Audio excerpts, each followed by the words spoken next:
Assalamualaikum warahmatullahi wabarakatuh. Bawa rantang isi tiwul, selamat datang di podcast Rawung Karyo Bakul. Pantun udah tak bikin dari 2004 Ibu. Oh, lalu tak. suwe banget. Saya kan maju ya, jadi tak bikin. Visioner. Visioner, betul. Ini adalah edisi hari ini tanggal 26 Juni 2025, tayang jam 8 malam. Saat ini kita ada di Jogja Coding House tepatnya ya. Kita akan ngobrol, tamu-tamu kita spesial banget karena saya merasa ada di nuansa surga Bu ini. Karena surga ada di bawah telapak kaki Ibu. Jadi di sini ayam banget rasanya Bu. Saya merasa paling banyak dosa di sini. Nah, apalagi kali ini kita akan membahas tentang industri berkelanjutan. Ini yang sangat penting dan relevan di tengah perkembangan industri di Indonesia ya. Dan dalam era ini di mana tantangan lingkungan berkelanjutan menjadi perhatian utama, kemudian peran industri tidak hanya sekedar mendorong pertumbuhan ekonomi, tetapi juga harus mampu menjalankan praktek yang ramah lingkungan, sosial, dan ekonomi secara seimbang. Makanya kita udah hadirkan nih para narasumber yang sudah kompeten di bidangnya, dan tentunya hari ini yang wajib kita datangkan, ibu kita bersama. Beliau adalah Kepala Dinas Perindustrian dan Perdagangan Daerah Istimewa Yogyakarta, Ibu Yuna Pancawati SEMSI. Selamat siang Ibu. Selamat Sehat. Ibu. Ini juga kayaknya pakai batiknya batik yang ini bukan batik. Oh, ini cap itu ya? ekoprint. Ekoprint. Ya, ekoprint yang dari daun-daun dicap itu Bu. Oh, betul. Juga ramah lingkungan. Ramah lingkungan. Harus dong, Kepala Dinas harus menampilkan yang harus dicontoh gitu nggak?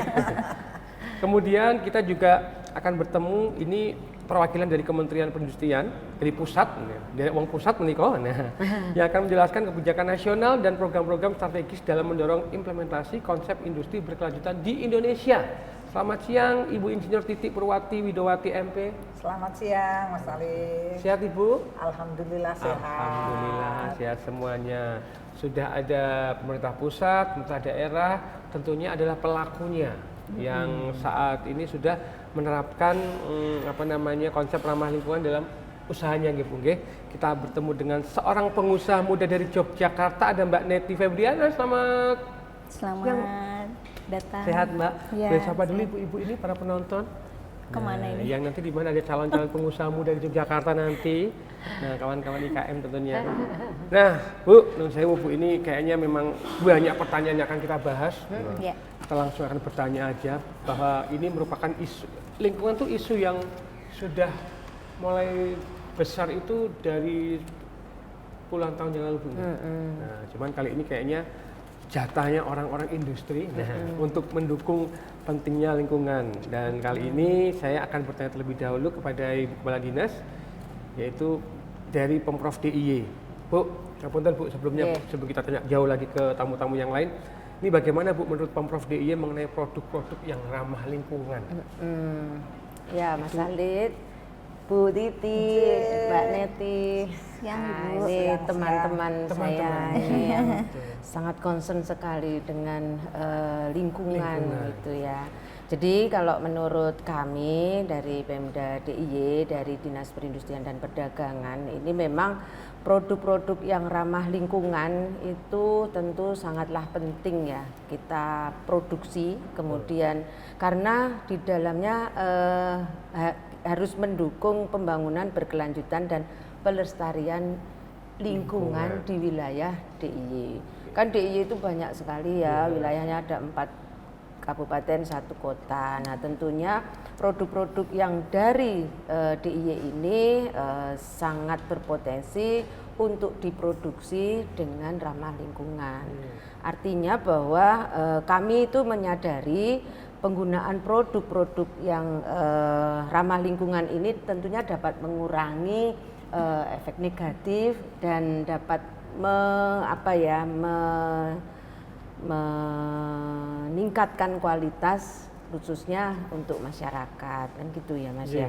Kemudian kami juga mendukung pengembangan serta penggunaan produk-produk yang berkelanjutan itu dan sebagai bagian dari upaya menjaga keseimbangan dan mendukung ekonomi hijau di daerah kami. Di DIY Bu. Iya, DIY. Nah, kalau pemerintah sendiri itu apakah sudah memiliki program yang terkait dengan hal tersebut, Bu? Ada, Mas. Jadi program-programnya itu terkait program ramah lingkungan. Salah satu contohnya adalah program pengembangan produk berbasis ramah lingkungan, ya, yang tentu bertujuan untuk mendorong pelaku usaha untuk memproduksi dan memasarkan produk-produk yang ramah lingkungan itu tadi, seperti produk berbasis daur ulang, kemudian misalnya dari limbah kayu, kemudian juga pengurangan penggunaan plastik sekali pakai. Ini kan kami itu diharapkan kalau belanja membawa tas belanja sendiri, jadi nggak usah pakai plastik lagi gitu. Kemudian mendorong produk-produk dengan penggunaan bahan alami gitu ya Bu ya. Dan selain itu Pemda DIY ini juga aktif dalam mengikuti kampanye-kampanye dan sosialisasi kepada masyarakat mengenai pentingnya penggunaan produk yang ramah lingkungan. Beberapa hari yang lalu kami juga bersama-sama dengan WWF gitu untuk mengikuti memberikan pengertian penjelasan kepada mahasiswa, pelaku usaha, kemudian masyarakat, perhotelan gitu bersama-sama dengan WWF, dan ada satu pelaku yang sudah menerapkan kebiasaan atau kebudayaan, budaya dia itu selalu membawa tumbler, membawa boxnya sendiri untuk makanannya sendiri gitu kemana-mana, dan mengajak teman-temannya, ayo dong ramah lingkungan gitu ya. Itu salah satu kampanye yang kami lakukan juga seperti itu. Jadi diselindak Bu ya, langsung ke para pelaku-pelaku. Iya, ke pelaku masyarakat itu. Apalagi sekarang banyak sekali tumbler-tumbler yang lebih kekinian Bu ya. Dulu kan zaman kita kan termos ya Bu ya. Termos. Yang bentuknya plastik gitu nggih Bu nggih. Itu aja panas gitu.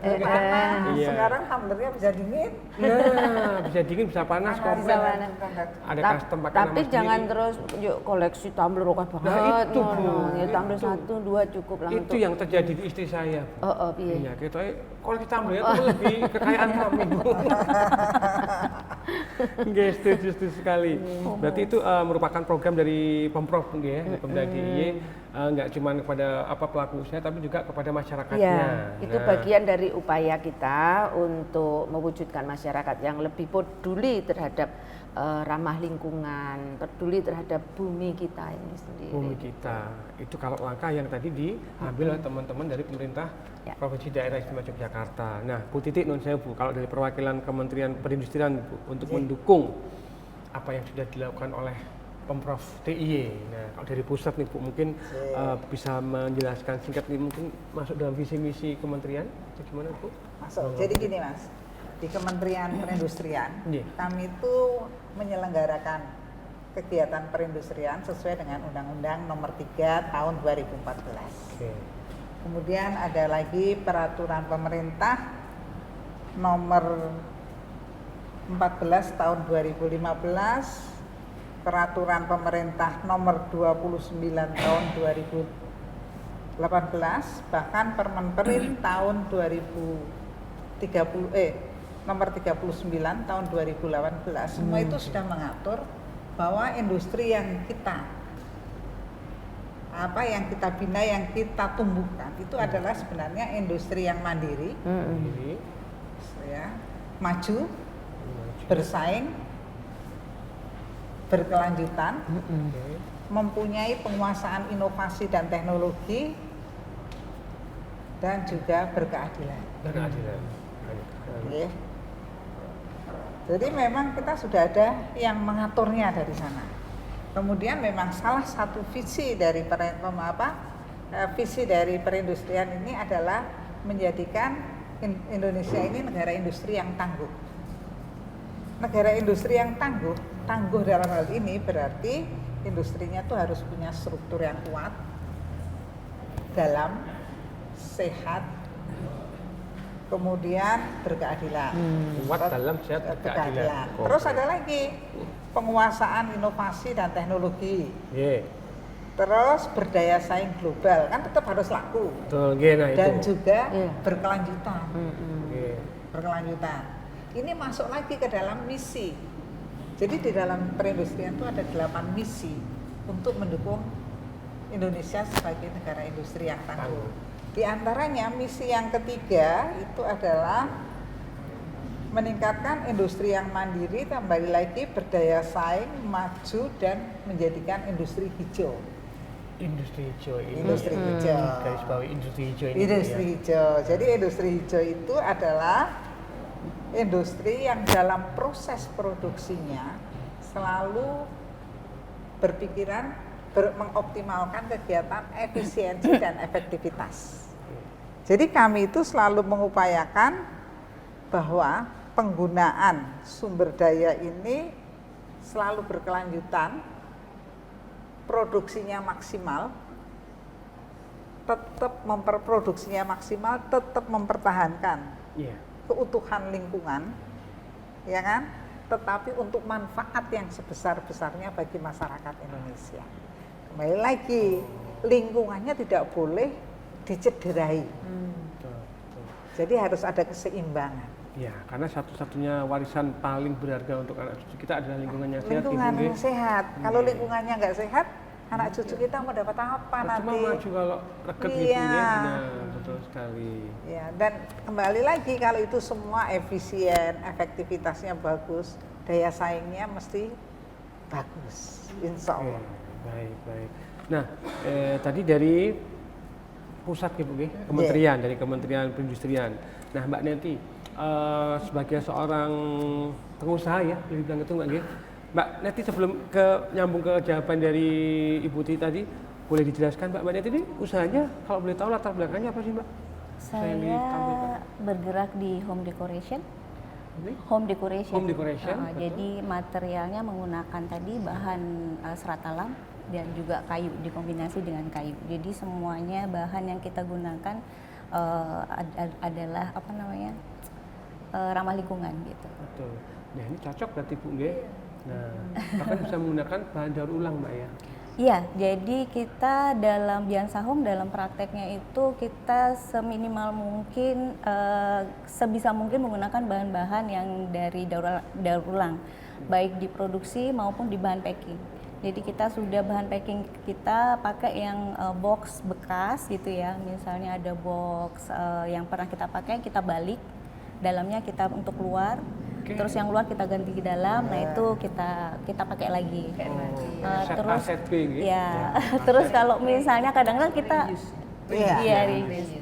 Nah terus kalau kadang-kadang kita beli online gitu ya, kita kan perempuan seringnya COD-an gitu ya. Nah terus pasti kan ada plastiknya. Nah itu dari plastik itu kita kumpulin, kita pakai lagi, kita bersihin, kita pakai lagi untuk packing pengiriman barang kita gitu.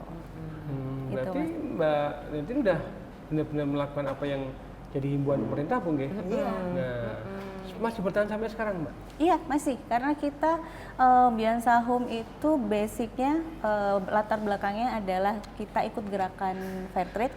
Tadi berkeadilan tadi ya. Tadi saya senang sekali ternyata kementerian sudah mengadopsi istilah berkeadilan. Nah itu jadi fair trade itu suatu gerakan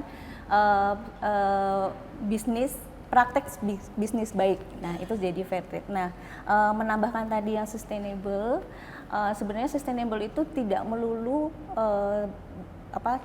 berhubungan dengan lingkungan gitu ya Bu, atau yang hijau-hijau gitu ya. Jadi sustainable itu kan ada 3 pilar sebenarnya, people, planet, profit. Nah kalau di fair trade profitnya kita ganti prosperity. Profit ganti prosperity. Jadi bisnis itu kalau di fair trade tidak melulu tentang keuntungan. Jadi kita berbagi kesejahteraan. Nah, people, planet, kalau planet tadi yang disampaikan ibu-ibu cantik ini hijau, lalu ramah lingkungan. Nah, kalau di people-nya itu bagaimana kita memperlakukan tenaga kerja atau orang-orang yang bekerja sama dengan kita supaya mereka juga sejahtera. tenaga kerja, pemasok, gitu. Bagaimana kita memperlakukan mereka, bagaimana kita membayar mereka, dan apakah kita juga memperlakukan mereka dengan tadi adil. Nah, adilnya itu yang seberapa itu ada di dalam prinsip fair trade. Nah, dari sustainability sendiri itu kan sebenarnya selain kita adil terhadap lingkungan, juga adil terhadap people. Nah, itu jadi salah satu tujuan dari sustainability juga mengurangi kemiskinan. Gitu. Mengurangi saya berarti Mbak ya?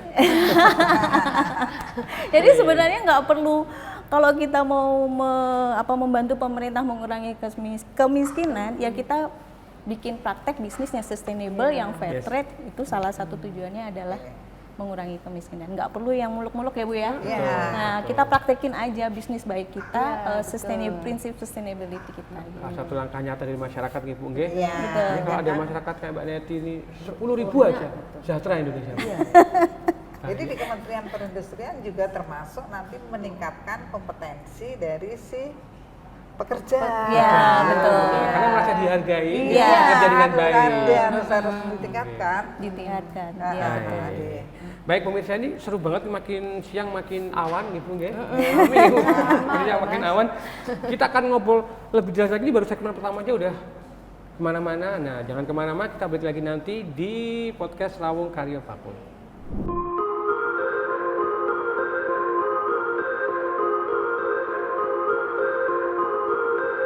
BPSK, Badan Penyelesaian Sengketa Konsumen.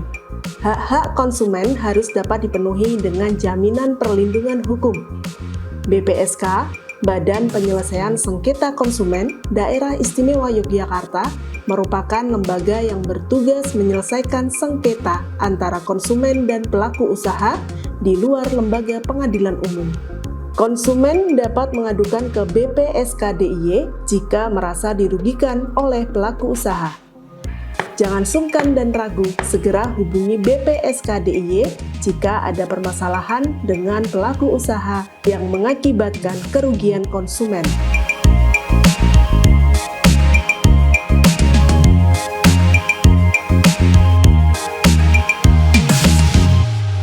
Segera hubungi BPSK DIY jika ada permasalahan dengan pelaku usaha yang merugikan Anda.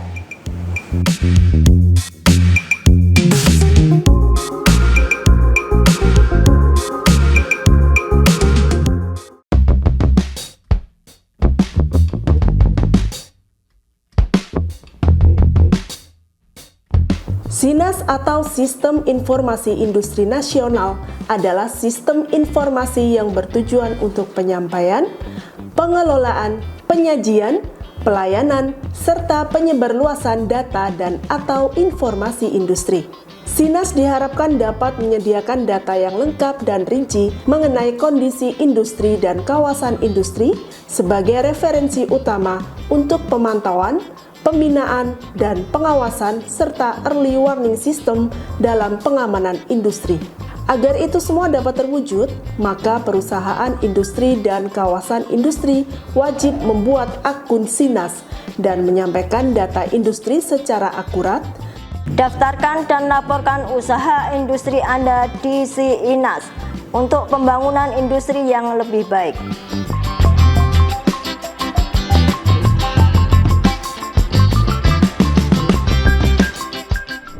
Ya, teman-teman, masih di podcast Rawung Karyo Bakul. Kita masuk segmen kedua, segmen yang lebih mendalam, pemirsa. Sosokan kalau. Bu, tadi udah ada misi-visi dari kementerian, kemudian juga dari Pemprov DIY juga sudah memberikan inisiasi program-program yang terkait kepada para IKM Bu ya, yang memiliki produk yang ramah lingkungan. Ternyata kata Mbak Neti luas ini ramah lingkungan tuh ya, nggak cuma ramah untuk lingkungan tapi untuk people-nya Mbak ya, masyarakatnya. Bu, nah ini memastikan Bu, udah diadakan programnya, sudah diadakan pelatihannya. Nah, kira-kira ini apa yang dilakukan pemerintah untuk memastikan bahwa barang-barang yang dibeli itu ramah lingkungan di masyarakat? Nah, sudah aman, nggak cuma awal doang Bu. Nah, Mung kata-kata mau doang. kata-kata hari ini mungkin. Ya, jadi kalau Pemda DIY ini mengambil berbagai langkah, berbagai upaya ya untuk memastikan bahwa barang-barang yang dibeli oleh pemerintah daerah itu tuh dan juga masyarakat di wilayah DIY ini sudah ramah lingkungan dan berkelanjutan gitu. Antara lain adalah dengan menerbitkan pergub. Tadi kan juga ada undang-undang, ada peraturan pemerintah. Kami juga menerbitkan Pergub nomor 57 tahun 2023 itu tentang peta jalan pengadaan barang dan jasa berkelanjutan. Itu apa? Itu tahun 2003 sampai dengan tahun 2005. Artinya ini tahun terakhir ya. Sejak tahun 2023 sampai 2025 tentunya Pemda Daerah Istimewa Yogyakarta itu pada saat memberi barang itu sudah mengacu pergub yang ada itu tadi peta jalan pengadaan barang dan jasa. Dan mulai pergub itu ingin memastikan bahwa OPD organisasi perangkat daerah di lingkungan DIY ini sudah memenuhi kebutuhannya sesuai dengan pergub dan menerapkan pengadaan barang jasa berkelanjutan itu tadi. Misalnya produk yang dibeli itu seperti bahan daur ulang, produk organik, produk ramah lingkungan dan juga yang sudah bersertifikasi produknya. Misalnya beli kursi harus sudah sertifikasi dong. Tugasnya sertifikasi itu kayu, udah SLVK. Yang bertugas memverifikasi? Sertifikasi ada nanti BSN. BSN. Ya. Dari kementerian, Bu? Ya. Nah, kalau kami ada lembaga sertifikasi ada. Kami ada lembaga sertifikasi. Ya, jadi nanti kerjasama Mas betul dengan lembaga sertifikasi untuk yang pengadaannya gitu. Itu ditinjau terus Bu ya? Iya, sehingga kita juga ada TKDN ya Bu ya. Ya ada TKDN. Tingkat kandungan dalam negerinya itu juga melalui Disperindak dan juga jadi kalau ada OPD kemudian mau beli misalnya produk kami juga ikut verifikasi merekomendasikan ini TKDN-nya sekian persen sudah bisa di standar Bu paling 40% ya. 40%. Yes. Oke, siap.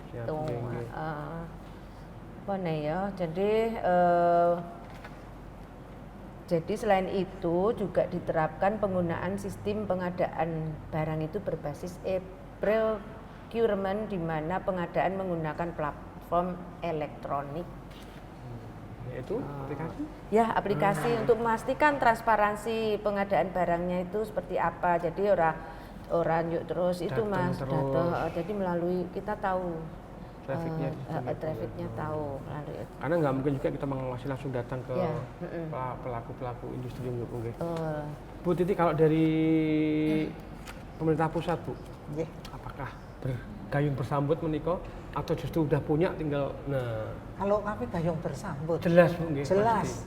Karena kami di pemerintah pusat itu ada beberapa program kebijakan yang memang harus dilakukan terkait dengan industri yang berkelanjutan.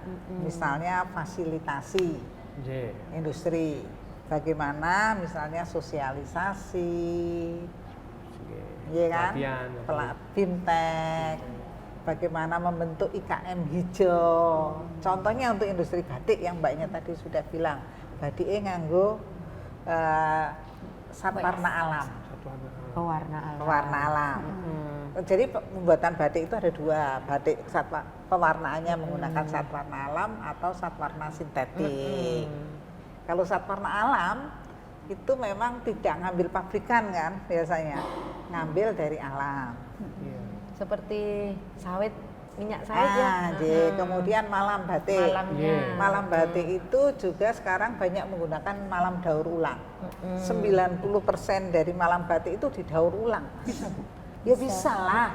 Malam itu yang buat buat digogrokkan itu baru digogrokkan, terus itu didaur ulang lagi. Iya, dan masih menghasilkan kualitas yang bagus untuk ditambahin lagi. Ada tambah yang 10% tadi. Ada treatmentnya, bisa digunakan lagi. Gitu. Jadi itu memang ya itu salah satu bagaimana kiat-kiat menjadikan industri itu IKM hijau. UMKM hijau. Jasa industrinya misalnya jasa mesin bengkel. Iya. Bengkel motor. Bagaimana dia juga jasa industri kan itu. Jasa industrinya itu juga perbengkelannya hijau. Nah ini Bu. Iya, jangan olinya dibuang. Karena oli ini B3. Bengkel hijau itu apakah harus Jasa dibawa industri. wit-witan Bu? Oh, boten. Berarti olinya Nah, olinya itu jangan langsung dibuang ke lingkungan, Oke. tapi ditampung dulu. bahkan bisa didaur ulang Bu nggih. Bisa, pokoknya itu sudah ada yang Ya mengatur sudah ada. semua. Nah, karena kalau ngomongin soal motor mesin kan kayaknya jarang yang dengan menggunakan ini Bu nggih. Apa namanya bahan-bahan yang organik nih? Ya. Atau belum ditemukan mungkin Bu. Kalau Karena yang memang pelumas. B3 Pelumas, itu. B3. Ya, kalau tidak ditangani kan riskan. Betul, Harus betul ada sekali. Harus ada penanganan Khusus. khusus gitu loh Mas. Iya, Ya setuju harus sih. dibentuk yang namanya ekosistem hijau. Itu semua pemangku kepentingan itu harus terintegrasi. Betul sekali. Nah, industrinya juga disadarkan. Nah, ini luar biasa. Mbak Neti ini. Mbak, Mbak, repot nggak sih Mbak? Harus bekerja sedemikian rumit mungkin ya. Karena kalau perusahaan dulu kan kadang-kadang limbah ya los kewae gitu. Nah, Mbak Neti repot nggak sih Mbak? Tantangannya apa Mbak? Repot sih karena sudah terbiasa ya. Jadi itu jadi kayak budaya ya. Kita membudayakan diri untuk sedikit repot gitu ya. Dan kayaknya juga karena udah biasa, udah apa namanya jadi budaya ya udah jalan aja. Mengawalinya Mbak, kerasa. mengawalinya. Mungkin teman-teman yang mau buka usaha kan kadang-kadang, wah Nek Mbak Neti kan mungkin udah punya proses gitu ya. panjang gitu ya. Iya. Dulu awal masih ingat nggak Mbak? Tantangan yang dihadapi. Yang akhirnya sudah bisa Jadi diselesaikan. saya sebelum terjun ke Fairtrade itu saya dulu karyawan di salah satu LSM di Jogja. Nah terus Tentang dia lingkungan juga? dalam LSM lingkungan? bukan dia LSM-nya lebih ke sosial tadi ke masyarakat gitu dan dia ada pendampingan perajin gitu kan. Nah di situ saya belajar tentang Fairtrade. Jadi karena dia mengadopsi dan dia juga salah satu anggota Fairtrade dunia internasional, jadi saya belajar di situ tentang Fairtrade. Jadi ada ya itu tadi bagaimana kita bisa apa ya bekerja sama dengan perajin sama mensejahterakan perajin juga, tapi juga kita tidak melupakan green tadi hijau tadi, semuanya kita lakukan bersama. Dan kembali lagi keuntungan daya saing tetap dipertahankan. Jadi Karena ini kan bukan tetap karena kita apa namanya istilahnya sustainable terus kita pasok harga tinggi gitu, tetap harusnya kita bisa ikutin harga pasar walaupun mungkin agak lebih tinggi sedikit Dibanding kan yang iya, tapi tetap kualitas tetap harus terjaga, harga juga nggak bisa yang karena kan Harga produk nggak kita sak geleme iya, dhewe. Nah. kita bukan produk yang istilahnya art gitu ya, yang misalnya harganya bisa Amazing gitu iya kan. amazing gitu. Betul.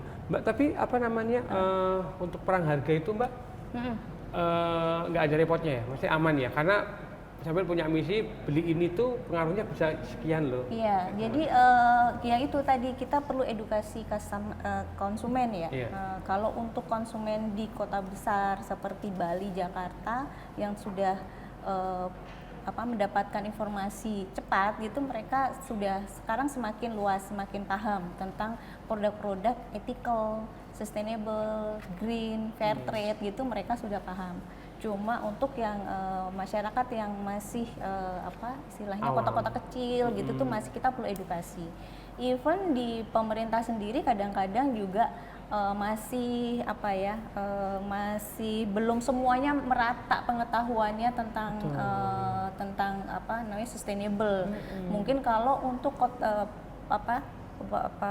pelaku atau pembuat kebijaksanaan yang di kota besar, kadang-kadang mereka sudah cuma top down-nya, yang di bawah juga kadang-kadang masih bingung ya kan ya Bu ya. Kalau ibu-ibu cantik ini pasti sudah paham gitu, tapi kadang-kadang yang ketika kebijaksanaan dari atas sudah green tapi yang bawahnya nih gimana sih gitu kan. Jadi kadang bawah itu iya paling betul, kencang. itu kadang juga masih belum dipraktekkan dengan baik gitu Mas. Nah, Bu, Ibu ini Bu tantangan tadi ya dari Iya, betul. Mbak Neti bahwa kami di kota besar mungkin sudah menerima informasi itu, bahkan sudah menerapkan. Nah untuk yang kota-kota kecil ini langkah apa nih dari pemerintah pusat dan juga pemerintah daerah ini Bu? Jadi kalau kami itu sebenarnya kan sudah punya regulasi ya.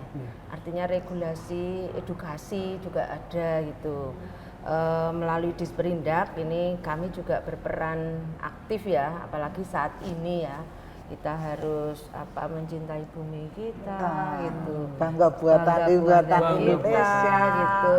Jangan mencemari lingkungan dan sebagainya. Tidak mengeksploitasi. Iya, itu. Jadi kami terus aktif itu dalam hal ini dan mendorong penggunaan produk berkelanjutan melalui berbagai langkah strategi. Salah satunya seperti ini, promosi dan edukasi, kemudian melalui talk show, melalui podcast yang Mas Alit ada di sini, gitu. Itu kan untuk menyampaikan pesan kepada masyarakat terkait dengan sustainable ini, gitu. Kemudian pengembangan produk lokal itu juga langkah strategis yang kita lakukan untuk mendukung pengembangan dan peningkatan kualitas produk lokal yang berbasis bahan alami tadi, daur ulang. Sekarang kan banyak itu pelaku usaha, pengusaha gitu ya. Kalau pelaku usaha kayaknya Pak Menteri pernah bilang, ojo pelaku usaha lah, sekarang pengusaha aja gitu. Iya. Para pengusaha seperti Mbak Neti ini menggunakan bahan baku yang tentunya sudah disampaikan tadi ramah lingkungan, asalnya dari mana gitu kan. Betul. Kemudian sekecil apapun itu tahu asalnya gitu. Iya, benar. Ada storytellingnya gitu. Oh, ini ditanam oleh Pak A di Gunung Kidul gitu. Nah, itu kan suatu yang menjadi kekhasan gitu dari produk itu gitu. Kemudian menarik sama si pembeli, menarik buyers. Kemudian regulasi dan yang tadi saya sampaikan, Pemda DIY udah punya Perda DIY nomor 1 tahun 2024 tentang ekonomi hijau. Itu sudah tahun yang lalu. Kemudian kami juga tadi punya Pergub nomor 19 tahun 2025 tentang rencana aksi penerapan ekonomi hijau tahun 2025 sampai 29. Nah, nanti mungkin bisa juga itu menjadi salah satu pijakan gitu ya bagi seluruh stakeholder gitu untuk mengimplementasikan rencana aksi itu. Kemudian kami tadi punya Pergub 57 2023 tentang peta jalan pengadaan barang jasa berkelanjutan. Kemudian satu lagi Pergub tentang rencana aksi daerah tujuan pembangunan berkelanjutan tahun 2023 sampai 2007. Nah, ini merupakan upaya kami dalam mendorong menggunakan produk-produk yang berkelanjutan. Satu lagi, agar bumi kita, lingkungan kita itu bersih, kami itu juga ada instruksi gubernur, nomornya saya lupa, tapi tahunnya tahun 2021 itu tentang pengelolaan food waste dan food loss. Nah, ini kan tentang lingkungan berkelanjutan dan sebagainya. Jangan sampai makanan ataupun minuman yang bukan sisa ya, tapi kayak di hotel itu kan banyak ya, food loss. Food loss. Jadi misalnya yang sudah ada di gitu kan banyak ya yang nggak kemakan gitu, masih layak. Lah itu dikelola lagi, diberikan ataupun dijual lagi atau seperti apa, itu harus juga sudah dipikirkan sama teman-teman PHRI. Tapi memang sudah ada sih perhotelan dengan di kota ya kemarin itu mengumpulkan gitu dan diberikan ke mungkin kaum duafa atau mungkin bisa dijual lagi sepanjang itu masih layak gitu kan, masih bersih juga gitu. Jadi itu sih banyak langkahnya, langkah-langkah strategis yang kita lakukan. Dan memang untuk bisa ke arus bawah itu butuh panjang tangan kayak Mbak Neti ya, Bu. Nah, yang langsung ketemu dengan konsumen gitu. Iya Bu. betul. Ya, asosiasi juga ya Bu ya. Iya. Nah, saya yakin Mbak yang beli dengan Mbak Neti itu nggak sekedar beli produk, tapi bisa meniru apa yang Mbak Neti lakukan. Iya. Karena kan sekarang tiap orang di Indonesia tuh pengen jadi pengusaha, Bu. Nah, karena salah satu pekerjaan yang paling disukai di masyarakat Indonesia adalah pengusaha. Kerja dewe, bayaran dewe, prai-prai dewe, harga bahagia dulu sebelumnya. Mumet dewe. Kalendernya mau abang-abang ya apa-apa. Bisa. Tapi tentunya harus sesuai dengan apa yang ditawarkan oleh pemerintah kalau mau jadi pengusaha. Oke, segmen kedua ini nggak terasa cepet banget ya. Iya. Karena tiap pertanyaan satu jawabnya panjang. Inilah Mbak salah satu yang disukai oleh host tuh kalau tanya dikit jawabnya panjang. Betul. Jadi kira-kira lebih ringan sekali. Nah, gitu Bu. Untuk segmen ketiga kita lihat apakah pertanyaan saya pendek atau panjang. Jangan kemana-mana, tetap di sini di podcast Rawong Karya Bakul.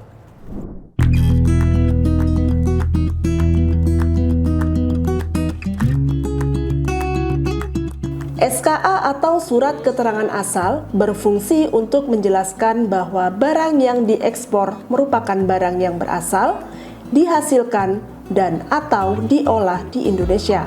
Manfaat penggunaan SKA bagi produk ekspor adalah untuk mendapatkan penurunan atau pembebasan bea masuk ke negara tujuan ekspor, sehingga dapat meningkatkan daya saing produk Indonesia. Dinas Perindustrian dan Perdagangan DIY sebagai instansi penerbit surat keterangan asal siap melayani penerbitan SKA dan mendukung peningkatan ekspor DIY.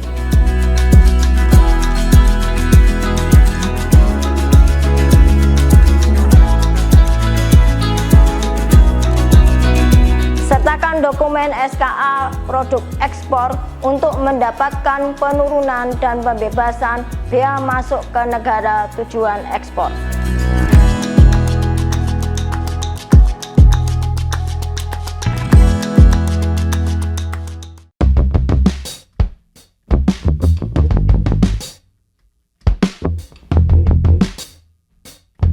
SINAS atau Sistem Informasi Industri Nasional adalah sistem informasi yang bertujuan untuk penyampaian, pengelolaan, penyajian, pelayanan, serta penyebarluasan data dan atau informasi industri.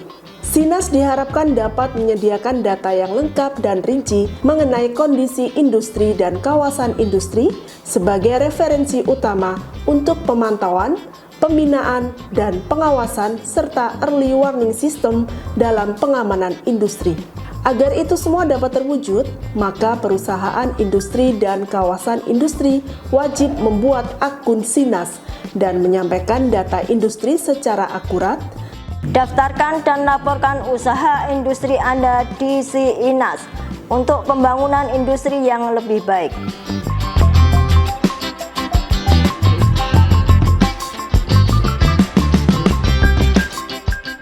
Yuk, kembali lagi di podcast Rawong Karya Bakul. Kita masuk ke sesi yang ketiga.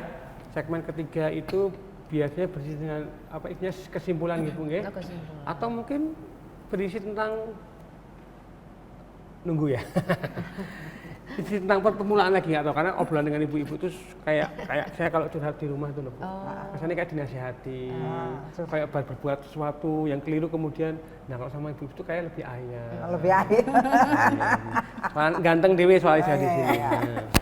Bu, tadi sudah dari Mbak Neti sudah menjelaskan bahwa memang masalahnya adalah arus bawah.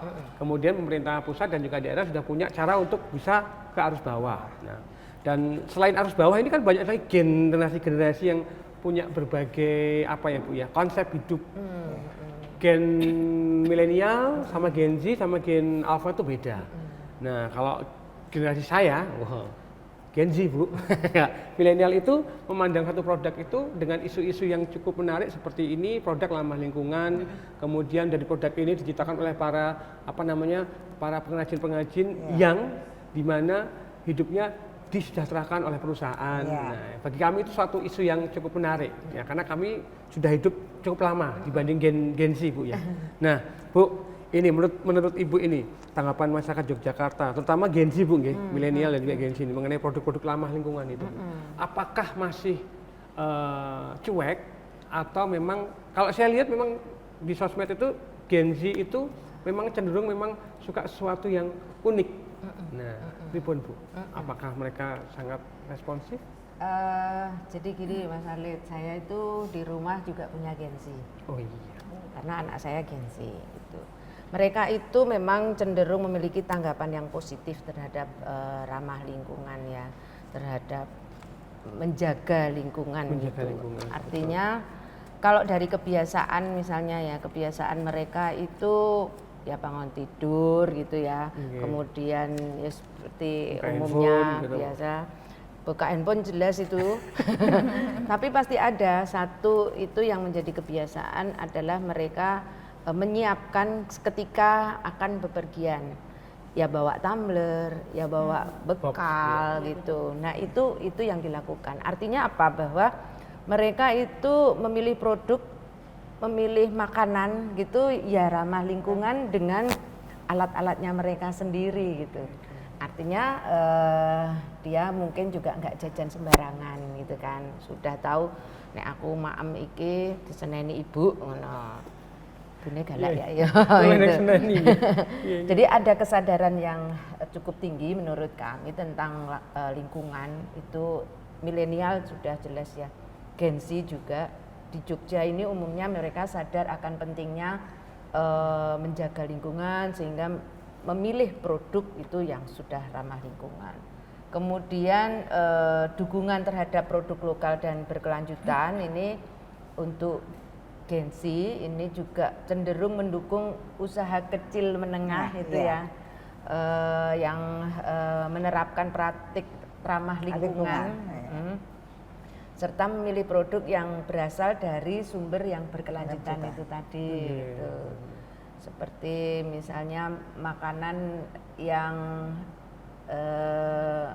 bukan apa ya, buatnya itu tidak terlalu banyak proses. Nah, itu biasanya kan ya seperti itu gitu.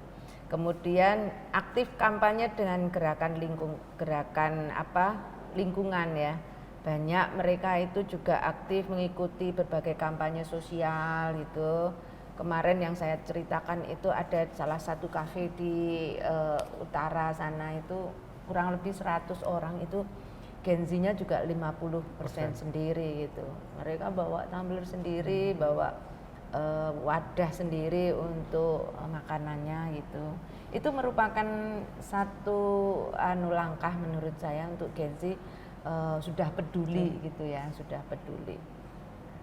Dan tentunya juga ada tantangan dan kendala ya, meski memang mayoritas itu mendukung, tapi juga ada tantangan seperti keterbatasan akses produk lingkungan itu sendiri masih ada keterbatasan. Misalnya harganya mesti lebih tinggi gitu kan.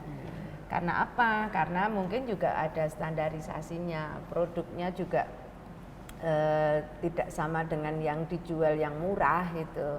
Pasti ada tantangannya juga itu. Jadi mengedukasi mereka itu ini loh, bukan hanya saat ini kalian itu mempunyai produk, tapi ini untuk berapa tahun ke depan gitu.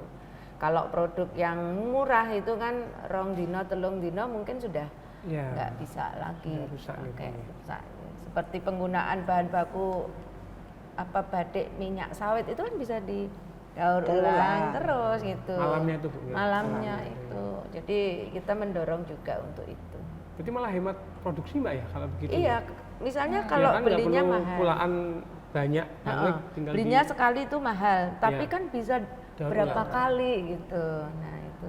Setuju. Gen Z udah pada tahu. Sudah, sih. berarti Gen Z sudah menerima nih Bung ya. Nah, memang tinggal tugas kita bersama ini ya, kayak Mbak Neti juga. Kalau Mbak Neti udah bertugas Bu kayaknya Bu ya. Iya, tugas ya. Apa sih Mbak? Udah nggak ada yang kurang tuh Mbak kayaknya Mbak? Apanya? Dalam menerapkan industri berkelanjutan ini? Apa Mbak? Penerapannya mungkin ya dari sisi ini ya, keterlibatan pemerintah, dukungan regulasi aja. Jadi produk-produk yang sustainable, ethical, fair trade dan sudah tersertifikasi itu harusnya mendapatkan tempat gitu ya. Itu lebih bisa didorong karena kita sudah tersertifikasi, biaya sertifikasi itu mahal. Cukup mahal. Ya, kalau kita bicara tentang gerakan fair trade lalu sustainable, pasti ujung-ujungnya adalah sertifikasi untuk menunjukkan bahwa apakah yang kita lakukan itu sudah sesuai dengan prinsip itu atau belum, maka dibutuhkan sertifikasi. Nah, sertifikasi itu mahal. Nah, ketika pelaku UKM sudah mempunyai sertifikasi, harapan kami itu juga didorong supaya kita juga sustainable dalam sertifikasinya ya Bu ya. Nah, dikasih tempat lah untuk promosi, dikasih tempat untuk diberikan kesempatan untuk support-support yang lain gitu ya Bu. Nah, itu mungkin kalau misalnya ada kurasi-kurasi, misalnya kebijaksanaan pameran gitu ya Bu, kurasi-kurasi itu mungkin bisa prosentase yang sudah tersertifikasi berapa gitu, itu diikutkan supaya kita juga semakin termotivasi dan masyarakat pelaku UKM juga termotivasi untuk mendapatkan melakukan bisnis yang baik itu tadi. Gitu. Karena tanpa itu orang kadang mikir terus buat apa kita punya sertifikasi, buat apa kita melakukan itu, karena nggak ada impactnya. Nah itu kita butuh sih dorongan dari pemerintah. Kebijaksanaannya juga mendorong kita untuk sertifikasi itu ya berkelanjutan. Dan juga untuk yang Gen Z tadi, memang Gen Z sekarang udah mulai mereka mengerti tentang cerita di balik produk gitu. Cuma balik lagi bahwa kadang mereka hanya mengerti tentang ramah lingkungan. Padahal belum tentu yang ramah lingkungan itu ternyata di baliknya ada eksploitasi terhadap manusianya. Itu juga perlu harus kita cermati juga sih Mas gitu. Jadi jangan hanya terbawa oleh branding sustainable, ramah lingkungan, lalu produk-produk yang didaur ulang gitu. Cuma ternyata di balik kita ada eksploitasi. Salah satu ciri eksploitasi yang pertama, misalnya lembur tidak dibayar, itu salah satu eksploitasi. Sertifikat atau piagam atau ijazah kita ditahan, nah itu juga udah sertifikat, itu eksploitasi. Gitu. Nah itu salah satu yang harus kita laksanakan di prinsip fair trade. Makanya yang paling bertindak lebih lebih masif itu teman-teman Gen Z. Ketika ada sesuatu yang tidak benar, mereka akan viralkan melalui sosial media Bu ya. Betul. Banyak tuh Mbak kasus-kasus seperti yang muncul gara-gara Gen Z aktif untuk menyuarakan ya. Betul, setuju berarti gitu. Bu, tadi tanggapan dari Mbak Neti Bu yang dia mengharapkan dorongan pemerintah yang makin kenceng lagi. Biar kami ini udah berbuat, Bu, kami diberikan sesuatu yang agar kami lebih berbuat lagi. Nah, jadi, Bu. Jadi memang kami itu terutama untuk UMKM nih. UMKM gitu. Nah, UMKM, IKM ya. Industri kecil menengah atau usaha kecil menengah ya, UMKM. Mikro kecil menengah, usaha mikro kecil menengah itu kami di Kementerian Perindustrian basisnya melakukan kegiatan itu adalah dalam rangka melakukan secara komprehensif apa yang dibutuhkan, bagaimana caranya kita lakukan sosialisasi, fintech dan sebagainya ya, sudah kita lakukan. Kemudian ada lagi, kita coba juga mereka melakukan secara bertahap, kan tidak mungkin semuanya langsung menerapkan teknologi yang ramah lingkungan sekaligus kan nggak mungkin. Mesti harus sedikit demi sedikit karena ini basisnya adalah industrinya harus tetap jalan. Industrinya harus jalan dan itu menguntungkan bagi perusahaan. Maka dilakukan bertahap dan yang terakhir itu harus partisipasi. Jadi partisipasi itu industrinya kita ajak melakukan, yuk kita berkegiatan bersama. Kalau di Kementerian Perindustrian kan yang namanya industri berkelanjutan itu ada, kita sebutnya industri hijau. Industri hijau. Industri hijau. Tadi basisnya efisien, efektivitas kan. Kemudian apa yang kita lakukan itu memproduksi dan lingkungannya harus selaras. Ujung-ujungnya adalah manfaat yang besar. Di Jogja ini ada 2 industri batik, industri kecil loh. Yang sudah memperoleh sertifikat industri hijau. Ada 2. Baru 2 di Jogja. Berarti yang lain harus kita ajak gitu. Dan itu fasilitasi dari Kementerian Perindustrian. Gitu. Boleh disebut namanya atau boleh. Iya, itu CV Paradis. Yang satu Paradise, yang satu lagi CV Akasia. Untuk batik Bu. Untuk batik. Itu sudah dapat industri hijau. Biasanya Sertifikat sertifikasi industri hijau. Yang tadi dapatnya mahal Mbak ya katanya. Dapatnya mahal. Mahal tuh nggak cuma Semua sertifikasi itu mahal. nggak cuma nominal Mbak ya, tapi Karena memperjuangkannya. butuh effort ya, Iya. karena sertifikasi itu nggak hanya paperwork, tapi juga fasilitas pasti dicek. Gitu. Yes, Iya, betul. kan kita ngeliatin workshopnya, Harus pabriknya, ada Butuh verifikasi effort, gitu. dan butuh sebagainya. effort. Dan ini nggak mungkin Kementerian Perindustrian itu bekerja jalan sendiri. Jadi industrinya mesti harus berpartisipasi. Jadi ini suatu keuntungan bagi Jogja. Kemudian ada lagi sertifikasi profesi. Ya. Pemda tahun kemarin beratus Bu Ya. untuk pembatik itu aja sertifikasi pembatik. Pembatiknya nggih. Pembatiknya. Ya, pembatiknya itu juga sertifikasi. Pembatik hijau. Betul, Sebutannya. pembatiknya dia nanti batik tulis, Oh, iya, iya. pewarnaan pemakai pewarna zat alam, gitu. Itu ada sertifikasinya. Dan Pemda DIY sudah melakukan. Kalau untuk sertifikasi pembatik itu apakah tetap mahal biayanya? Tidak begitu mahal. Kalau untuk perusahaan nggih Mbak ya yang Oh, lumayan. dan perusahaan. Iya. Ini biasanya juga dari perusahaan, dari industri difasilitasi. Ada fasilitasi juga. diskon Bu. Difasilitasi oleh Pemda. SPLK kalau yang Pemprov. kayu itu sertifikasi legal kayu Iya, untuk yang ya, ekspor betul. itu sudah banyak Banyak. Fasilitasi. SPLK. Itu biar tahu kayunya ini dari mana gitu Mbak. Iya, Nggak- betul. nggak asal nyomot kayu. Iya. bukan kayu illegal logging. Itu yang paling Itu penting. yang penting. Terus ada lagi fasilitasinya itu fiskal dan non fiskal. Kalau non fiskal ini antara lain diikutkan pameran Nah, itu. dan sebagainya. Betul. Idenya Mbak Nen tadi untuk pameran ini, Mbak, ya oh, nah, Mbak, ya. Iya, benar. Dari yang sudah punya sertifikasi itu Sertifikasi, diperbanyak mungkin. Iya. Bisa Bu ya. Kuotanya diperbanyak gitu ya, Pak. Iya. Bisa kita itu untuk fasilitasi pameran kan tentu ada kurasinya juga. Ada Iya. kurasinya. Nah, ini tugasnya ibu-ibu nggih. Iya. Iya, betul. Ada lagi Bu Didi? Sampun itu ya. Jadi Oke, secara prinsip bahwa industri berkelanjutan Yes. itu bukan sekedar menuntut lingkungan itu selalu baik, tapi ini kita harus menjadi investasi bagi kehidupan anak cucu kita di masa mendatang. Betul. Investasi terbaik Bu nggih. Iya. Nggih, Karena betul. itu adalah warisan yang nanti Nah, kita itu. wariskan. Warisan yang pasti jadi rebutan ini. Iya, Bu. iya. Nah, betul sekali. Makanya kita harus kembali lagi menegaskan industri berkelanjutan. Nah, oke. Itu kan Mbak Neti nih, sudah ada tanggapan dari pemerintah pusat dan juga daerah sebenarnya. Mbak Neti terakhir ikut apa expo itu kapan Mbak? Yang di Tahun ini dapat sebentar, ya Bu dapat ya enggak? dari Di dinas di Inakraf. Nakraf itu di Jakarta Bu ya? Jakarta. Yang Jakarta ya. Iya. Yang berangkat kemarin Bu ya? Iya. Ya, dan saya bawa label fair trade itu dan kebetulan didapat di depan ya karena waktu itu Jogja Icon. Icon. Iya. Jadi Inakraf. dapat di lobi depan dan kebetulan yang ketika di lobi depan itu banyak ekspatriat ya Jepang gitu terus dari mana lagi ya Bu. Tapi yang masuk ke saya tuh biasanya orang Jepang dan dia udah paham betul tentang label saya fair trade Fair trade. jadinya agak lumayan, Ya. lumayan banget ya, lumayan Salah banget. satu senjata andalan Mbak ya, Fetri Ya, gitu ya. betul, fair Nah, trade. benar. Karena Apalagi- yang paling banyak tahu kan ekspatriat ya, kalau lokal. Spotnya ada di depan. Spotnya gitu, ada di nggih? depan, Iya, Kayak betul. di pameran INA Bu nggih? Inakraf. Inacraft 2025. Betul. Yang semua itu dibiayai oleh dana keistimewaan betul. Bu? Leres. Leres sekali. Ya. Terima kasih. Iya. Sama-sama. Nggih.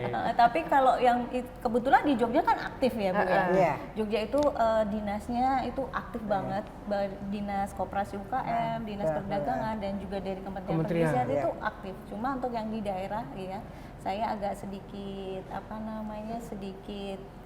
kurang mungkin dari beberapa daerah kurang mendapatkan perhatian. Daerah Untuk itu skopnya adalah kabupaten, kecamatan. tapi bukan Jogja ya, di Ya, luar ya. daerah Oh, dari luar Jawa. Jogja. Nah, ini tugasnya Ibu dari kementerian Bu. Iya.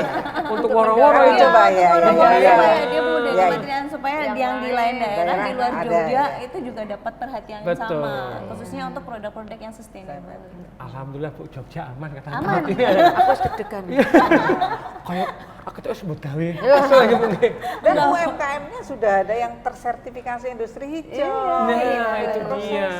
Ini juga bagian dari campur tangan pemerintah melalui pusat maupun daerah, Bu, nggih. Betul. Nah. Kalau tidak ada dari daerah, kita nggak bisa meminta Partisipasi partisipasi dari, nah. Nah, Ibu Titi kan ini di Kementerian Perindustrian. Nah, tapi yang di Jogja Bu ya.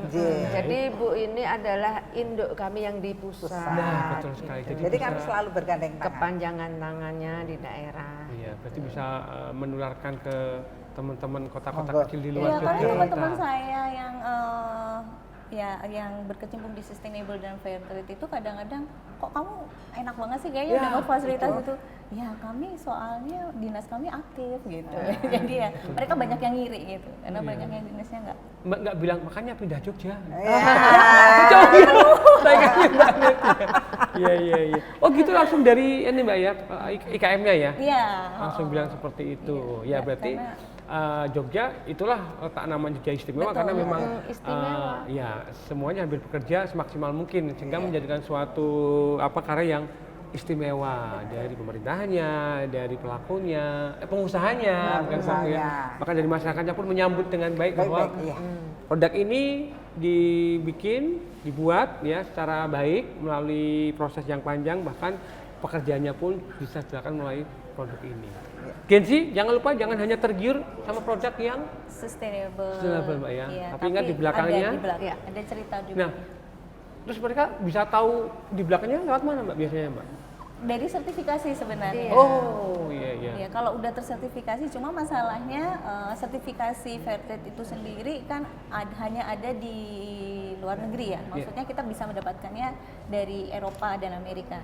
Di Indonesia sendiri itu belum ada lembaga yang bisa mengeluarkan sertifikasi fair trade. Nah, kita sebagai lembaga fair trade Indonesia juga sedang mengusahakan supaya kita ada label fair trade tapi versi Indonesia, bukan versinya Amerika atau iya, Eropa? Amerika atau Eropa. Belum ada lembaganya. Belum. Nah itu kira-kira lembaganya di bawah kementerian apa Bu? Nanti kita coba lihat ya. Setelah dulu ya. Kalau standarisasi nasional ada, Indonesia Ada. Sudah. Ya, betul. sertifikasi halal Ada. ada. Nah, sertifikasi fair trade Industri yang hijau ada gitu kan. Cuma yang fair trade ini harus kita gali Iya, seperti jadi- apa, tapi nanti sertifikasi sustainable aja Bu yang belum ada kan.